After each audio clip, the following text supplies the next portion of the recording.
100,000 troops on higher readiness, including substantial air and naval combat power. I expect leaders will endorse a defense production action plan to aggregate demand, boost capacity, and increase interoperability. To do all of this, we need to invest more. At the summit, allies will set a more ambitious defense investment pledge to invest a minimum of 2% of gross domestic product annually on defense. Today, we are releasing new defense spending estimates. In 2023, there will be a re-increase of 8.3% across European allies and Canada. This is the biggest increase in decades, and the 9th consecutive year of increases in our defense spending. So European allies and Canada will have invested over 450 billion extra US dollars since we agreed our defense investment pledge in 2014. Then only 3 allies spent 2% of GDP on defense. This year, 11 allies reach or exceed the target. And we expect this number will rise substantially next year. At the summit, we will be joined by the leaders of Australia, New Zealand, Japan, and South Korea. Because our security is not regional, it is global. So we are working more closely on issues such as cybersecurity, maritime security, and new technologies. We will also welcome the European Union to Vilnius. Our partnership has reached unprecedented levels, and we are committed to doing even more together.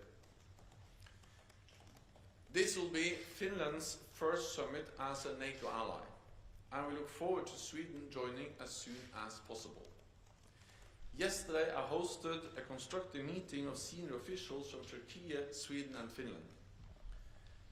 And as the next step, I will meet with President Erdogan and Prime Minister Kristersson in Vilnius on Monday afternoon. For almost 75 years, NATO has been the strongest alliance in history. The decisions we will take at the Vilnius summit will ensure we continue to protect our people and our values. With that, I'm ready to take your questions. Okay, we'll start with Lithuanian TV. Mindaugas Laukagalis from Lithuania National Radio and Television. Thank you for this opportunity. I have 2 questions. The first one is, Ukraine is calling 2008 Bucharest Declaration a historic mistake. How Vilnius Declaration will be different from that? Because in 2008, the leaders said that Ukraine will become a NATO member, and it seems that you're going to repeat this in 2023. So what's the difference? And the other question is, have you heard something from President Zelensky? Will he participate in the summit? Thank you. There are many differences. One important difference is, of course, that Ukraine has come much closer to NATO because NATO allies have worked closely with Ukraine for many years, especially since 2014. So this has ensured a much higher level of cooperation and interoperability between Ukraine and NATO. And we will also, I expect also that leaders, when they meet in Vilnius, they will also agree a package that will help to move Ukraine even closer to NATO. Partly by establishing the NATO-Ukraine Council, which is a political platform where we can have crisis consultations and also actually make decisions together and deepen our political cooperation. The practical support, and not least the multi-year program, also has a clear political dimension, because by agreeing to stand by Ukraine and also help them for the longer term and to ensure full interoperability with NATO, we are helping Ukraine to come even closer to NATO and NATO membership. And then finally, I am confident that we'll find a united way also to address the specific issue on membership, but I will not go into the details of exact language now, because that is something we will announce when everything is in place by the summit. I look forward to welcoming President Zelensky at the summit and to have him taking part in the first or the inaugural meeting of the NATO-Ukraine Council. ZDF. Thank you very much. Florian Neuhan from ZDF German TV. Mr. Stoltenberg, first question would be the US is actively considering, it says, to send cluster munitions to Ukraine, which are banned from more than 120 states.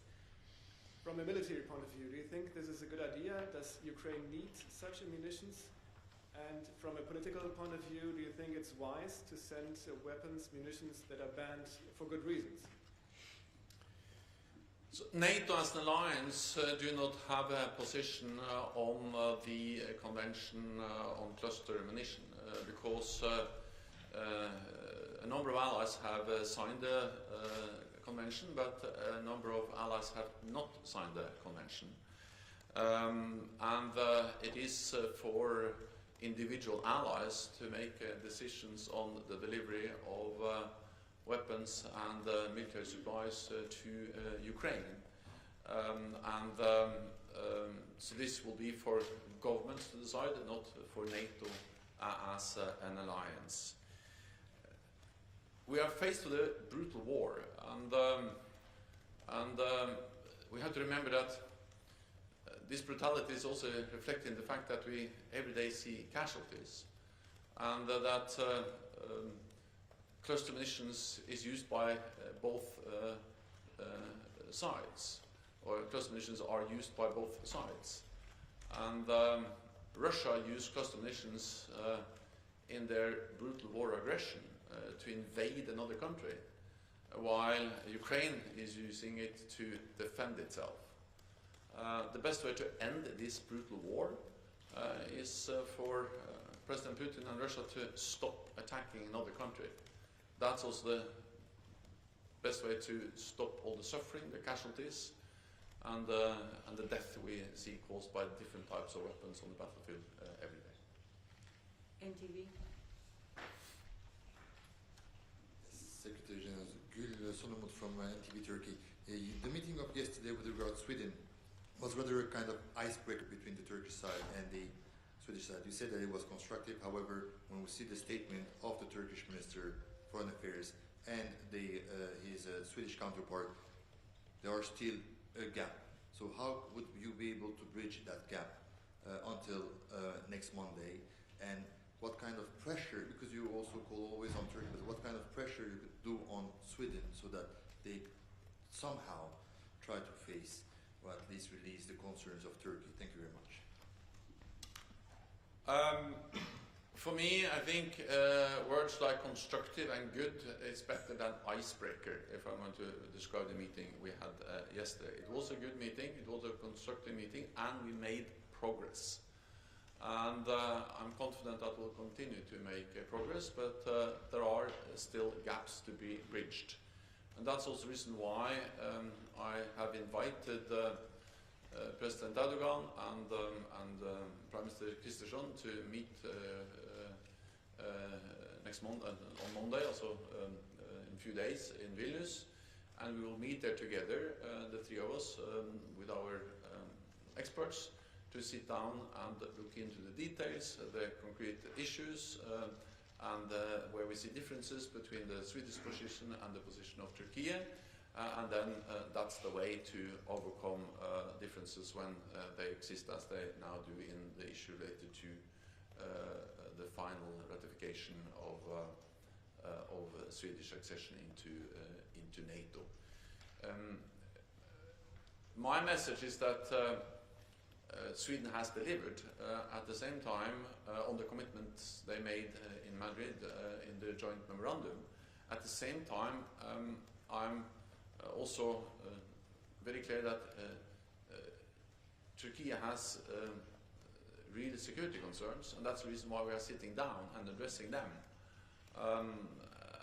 Because we also know that NATO allies have serious security concerns related to the fact that they want to have Sweden in as a full member as soon as possible, and that's not least the case for the Baltic countries that see the great advantage of having having Sweden as a member. So I strongly believe it will be good for Sweden, it will be good for the Baltic region, the Nordic region, and it will be also good for the whole alliance, including Turkey, to have Sweden as a member as soon as possible. Interfax Ukraine. Thank you, Anna. Irina Sommer, Ukrainian news agency Interfax Ukraine. I have follow-up question on Mindaugas regarding declaration. I do understand you can't comment on the language which will be in the declaration regarding membership, but can you tell us how far or how close alliance are regarding a wording in the declaration regarding possible membership for Ukraine, which also will be satisfactory for Kyiv? Thank you. So we are, as we always are ahead of a NATO summit, now consulting and working on the exact language. That's the way NATO makes decisions. We are 31 allies, and we also, of course, having close contacts with Ukraine. But allies are now consulting on the exact language in the communique.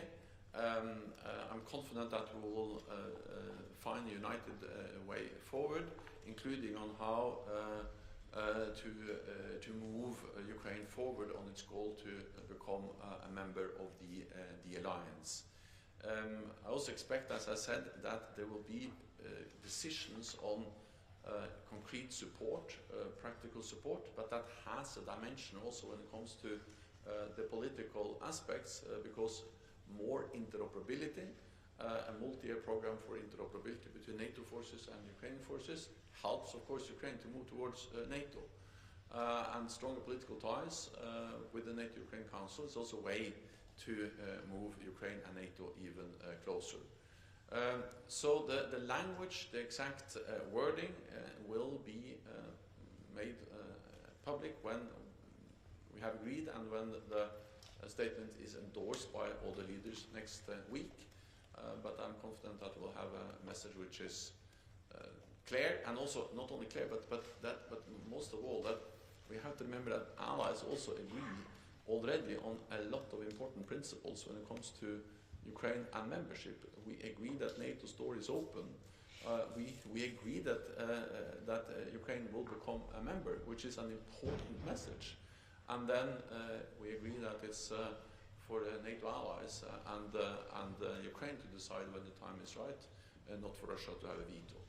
And then the most urgent task, and all allies agree on that, is that we will stand by Ukraine. We will provide support to Ukraine for as long as it takes, because unless Ukraine win this war, there's no membership issue to be discussed at all. And that's the reason why allies are stepping up and providing donations, military support in an unprecedented way. Bloomberg. Natalia Drozdiak from Bloomberg, thank you for the question. We continue to hear pleas from Ukraine for allies to send more artillery ammunition. Are you satisfied with what allies have sent and the state of their defense production? So NATO allies are sending and have sent unprecedented levels of ammunition, many different types of ammunition, and they are continuing to make new announcements, new donations, and all of this is coordinated in a very good way, and that's also the reason why the Ukrainians have been able to retake land in the north, in the east and the south, and now some weeks ago they were able to launch the offensive, and the offensive is moving forward. They are able to liberate land. Then of course there's a very high rate of consumption of ammunition in the military operations which are going on now. Thousands of shells every day. So there's an enormous need to resupply, and that's exactly what allies are doing. They are resupplying constantly Ukraine with more ammunition, spare parts, maintenance for the different artillery systems, armored vehicles, battle tanks, air defenses, and so on. And that need will continue to be there, and therefore we need continued support and continued decision-making strength in the NATO allied countries to make further decisions on even more support. So that's that. I think that was your question about. No, sorry, production. Because on production, well, what we have seen is that since we started to address this issue of the need to increase our production capacity last fall, then things have started to move. So now more and more allies are actually signing contracts. The things that can actually increase production is, of course, contracts with industry. We engaged with industry at our latest defense ministerial meeting. We have also worked on a defense production action plan, which I expect allied leaders to agree on both how to aggregate demand, how to make sure that we are buying things together. Joint procurement is a way to get up the numbers and therefore reduce the cost, to utilize the economy of scale. We have done joint procurement in NATO for many, many years.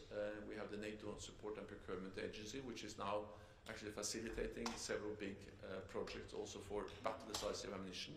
We have increased the guidelines for how much battle-decisive ammunition, which includes also, for instance, 155 ammunition, which is the most commonly used in the war in Ukraine or by the Ukrainians.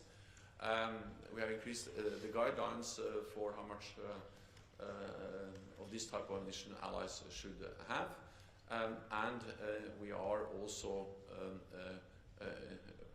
strengthening our work to standardize and to ensure that there's full interchangeability. So NATO is addressing these issues, the need to ramp up production in many different ways, using existing tools, using our mandate to set standards and guidelines, and the allies are now implementing and following up, and production is going up. Okay, Greek TV. The lady up there. Thank you. Irene Zakadula with Greek Public TV and Athens News Agency. Secretary General, you have mentioned lots of times that the 2% on defense spending is the floor and not the ceiling. Are the allies closer to reach a more concrete agreement, a more concrete and obligatory agreement on this 2%, on this target? Thank you. The answer is yes. We have made good progress on also agreeing a new defense investment pledge, where we regard 2% of GDP for defense not as a ceiling, but the minimum floor. But as important as that we are making progress and close to having all the details in place for a new investment pledge, is the fact that actually allies have stepped up. So this commitment is not only demonstrated in words, but also in deeds. And the new defense investment figures we released today for defense investments in 2023 are encouraging. They are positive. Their biggest increase in decades, 8.3% increased defense spending across Europe and Canada. That is in real terms, adjusted for inflation.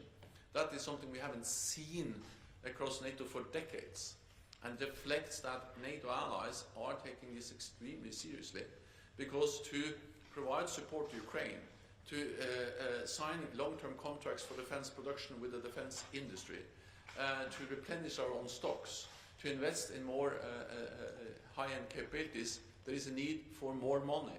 And now the extra money is coming in with in total 450 billion since we made the defense investment pledge, and only this year 8.3% increase. So that reflects that this is something which is taken extremely seriously by allies. So of course, still we have a way to go, and therefore I expect further increase next year, and that also we expect this year 11 allies to meet the 2% guideline, which is significantly more than when we made the guidelines in 2014. That was a decade pledge that will then run out or end in 2024. So in next year we expect significantly, substantially more allies to meet the 2% target, and then to move on from there when you agree a new pledge at the summit in Vilnius. Frankfurt Allgemein. Thanks a lot, Thomas Kutschka, Frankfurt Allgemeine Zeitung. Getting back to support to Ukraine, two questions, please. The first one on the comprehensive action plan. You said that allies have pledged 500 million euros. Is that for 1 year? And are allies ready to commit to 500 million on a multi-year basis? And the second question on bringing Ukraine closer to NATO, what would it mean in practical terms if the map requirement were dropped? Thank you.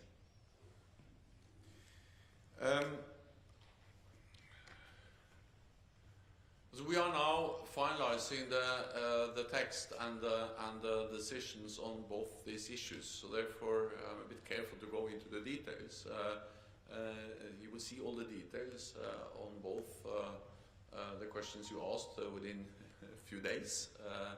And I think I will only make my task of leading the process and to ensure that we end on a strong and united position on these issues. More difficult if I now, at this press conference, went into the exact details of the language and the wording and the different alternatives which are now addressed. But I can say that I'm confident that when we finalize these consultations and have the decisions in place by the summit, we will see that there is a strong commitment from NATO allies to provide substantial, sustained economic support to Ukraine, both as NATO through the comprehensive assistance package for the different specific purposes like fuel and different types of equipment, but also for the multi-year program to ensure that Ukraine transition from Soviet era to NATO standards and the doctrines, the full interoperability.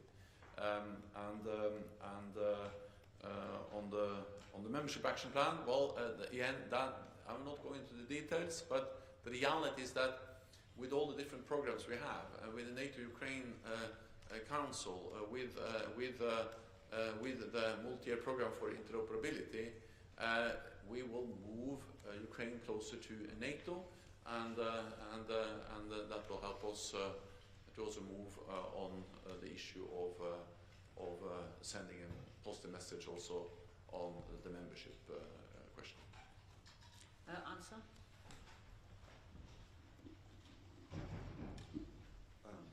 Thank you for the opportunity, Mattia Pagnoli, ANSA. Mr. Secretary General, we have been hearing lately worrying signals both from Russia and Ukraine on possible provocation at Zaporizhzhia nuclear plant. Would a Chernobyl-type accident with radioactive clouds impacting NATO country be considered a possible trigger for Article 5? Has that message been sent to Moscow? I think that first of all, I think it is important to understand that wars are by nature dangerous and also unpredictable, and of course we are monitoring and following very closely the situation also around Zaporizhzhia, and we welcome the nuclear power plant there.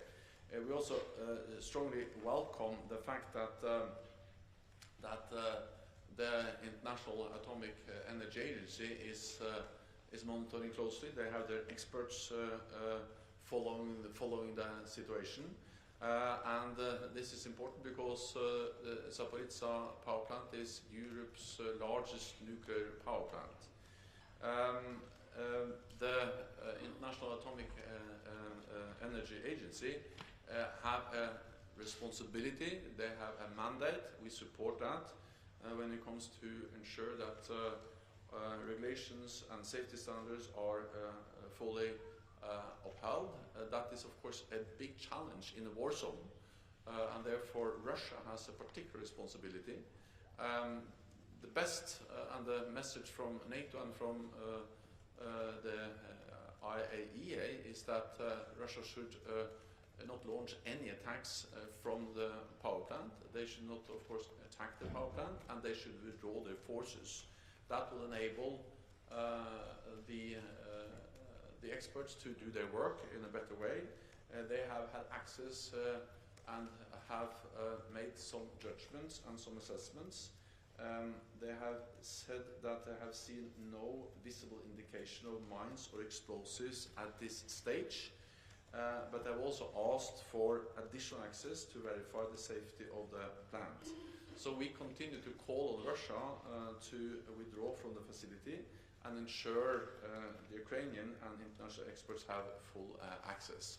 We continue to monitor, the International Atomic Energy Agency continue to monitor, and we call on Russia to withdraw its forces. Ukrainian News Agency. Dmitry Shkurko, National News Agency of Ukraine, thank you for the floor. I just want to adjust, will security guarantees for a future in agenda of in Vilnius summit?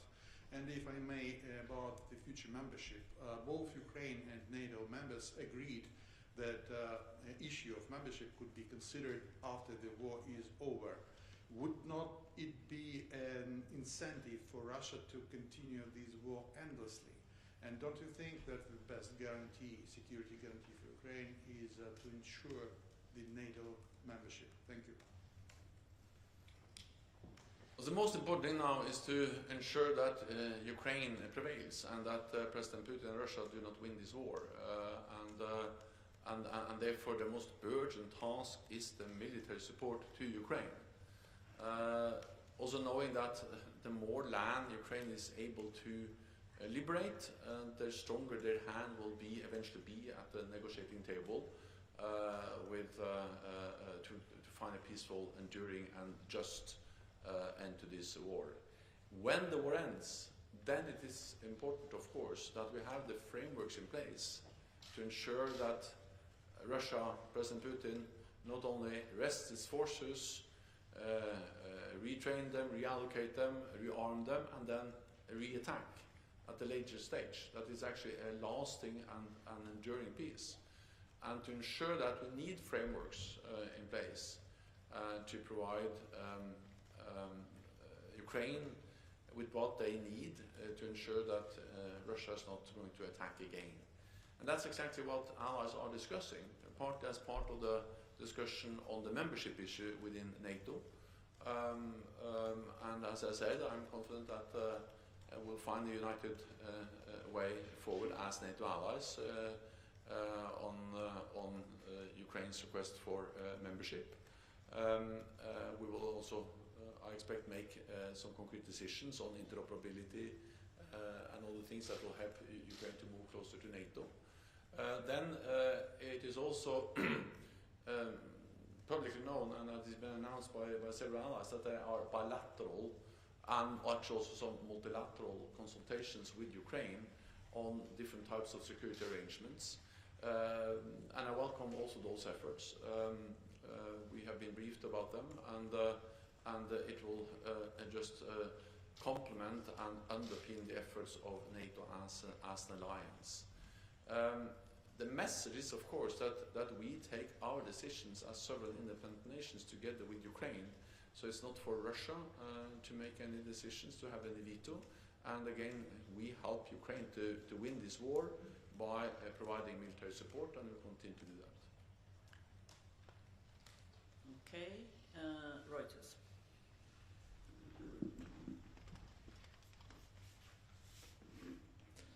Andrew Gray from Reuters. Secretary General, could you tell us some more about the NATO-Ukraine Council and perhaps put it in concrete terms for an ordinary citizen who doesn't follow this stuff super closely? In particular, what kind of powers might it have? Would Ukraine be able to convene a meeting if it wants to do that? And could it be a forum for sharing intelligence, for example? The NATO-Ukraine Council will be a council which is formed by the 31 NATO allies, hopefully soon 32 allies with Sweden, but now 31 NATO allies, and Ukraine. And we will be together in the council as equals, and we will agree what we call modalities on how and how often this council will meet. But I expect that we will agree modalities that also then ensures that individual members of the council, and that includes also, of course, Ukraine, can call a meeting to have what we call crisis consultations. That is if they feel threatened in any way and or they see any need for urgent consultations, then they can invoke this crisis consultation mechanism between the NATO allies and Ukraine as members of the Council. Then the Council can also make decisions, and it's fundamentally for the Council to decide what decisions they can make. But this opens up for more practical joint activities. It opens also up for establishing subcommittees to address specific tasks, issues, be it cyber or be it, I don't know, interoperability, or that's up for to the Council to decide. And for instance, a work program. So the whole idea is that by establishing it, we establish a body where we actually do things together, decide things together, consult together on issues that matters for our security. And that brings, again, Ukraine closer to NATO, and it provides Ukraine and all of us with a tool that we can use to do more together and strengthen the cooperation and the ties between Ukraine and all the NATO allies. So this will bring Ukraine closer to NATO. It will be good for Ukraine and good for NATO, and the inaugural meeting will be next week in Vilnius. Deutsche Welle?